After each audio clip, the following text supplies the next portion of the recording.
and welcome to World Talks here on TVP World with me, Hashim Kumar. The right-wing government of Slovakia's leader, Robert Fico, has introduced an amendment to its language law, restricting the use of minority languages, including Hungarian. The move has triggered fears that if passed, it could undermine the relationship between Slovakia and Hungary. The new draft bill would ban the use of minority languages in public places and raise the penalties for not complying with the law to €15,000. Opposition politicians point out that it will damage tourism, reduce Slovakia's competitiveness, and lead to criticism from the EU. Well, will this bill pass, and what happens if it does? To discuss this, I am joined by Magdalena Jakubowska. She is Vice President at Res Publica Foundation. Welcome. Good morning. Welcome. Good to see you. And good morning. Good morning, and thanks for taking the time. So what's behind all of this, Magdalena? I want to say that I just returned from Slovakia, but also from the other Visegrad countries, meaning I've been to Budapest and Prague as well. But Slovakia has raised some of my concerns regarding the state of democracy and kind of civil society limitations and concerns in that country. So there is another attempt after, I would say, cleansing in institutions in Slovakia. These are political decisions of firing people, releasing them from their jobs, and taking over institutions.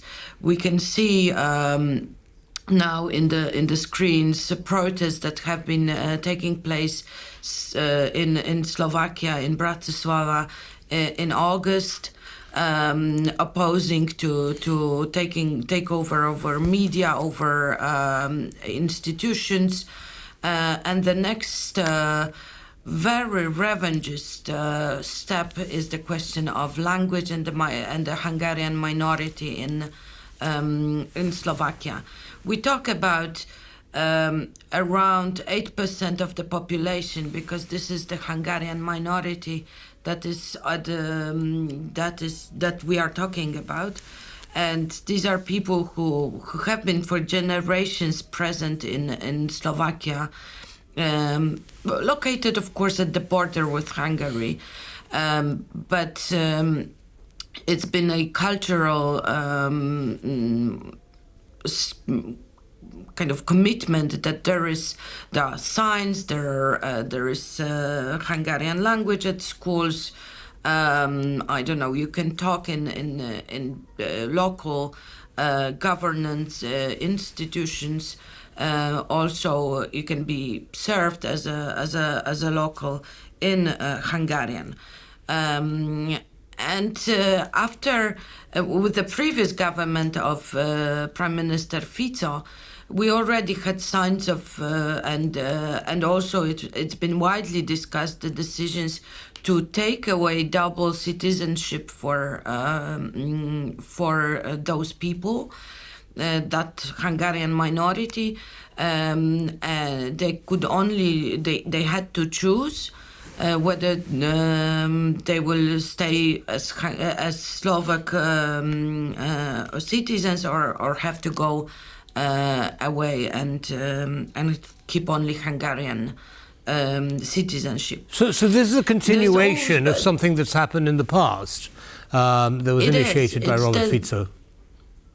Yes, it's the next step of this kind of revenge and those harsh nationalistic decisions. The bill around the language is said to be a protection for the Slovak language, because this is the only right language, and it has to have primacy and be prioritized, and this is therefore the decision. The bill may not go. It's still in the parliament. It's only a draft, but still, this raises concerns.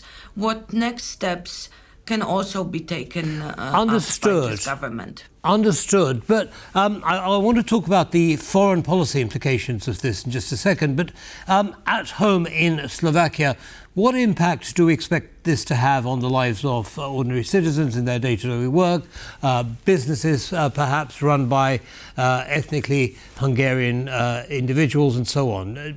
Will there be much change? No, but I mean, most of them speak both languages easily. There's no issue with that.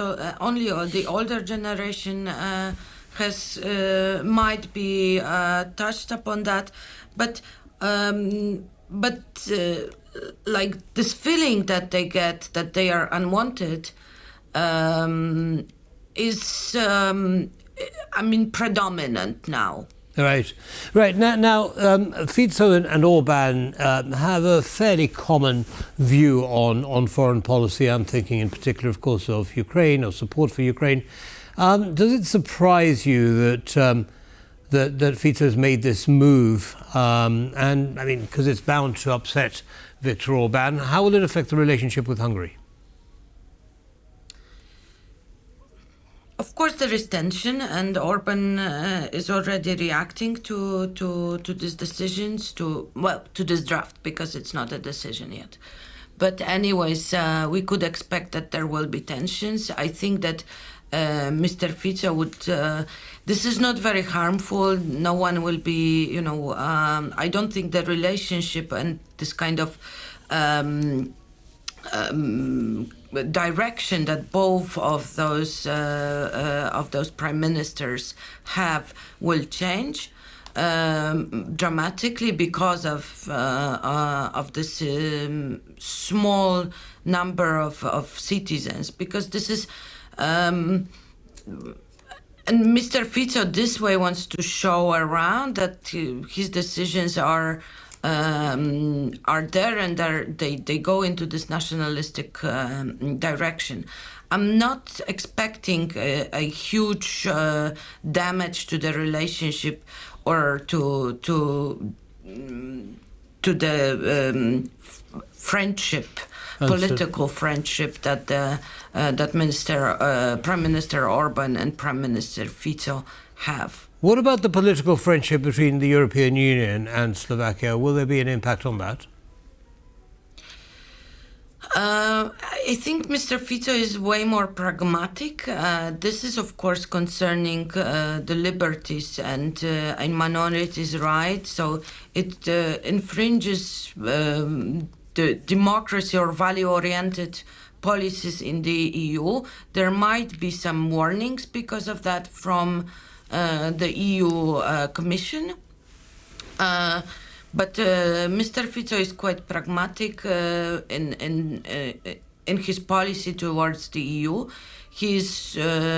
So I'm pretty sure that he will not go through some red lines that might influence specifically financing that Slovakia receives.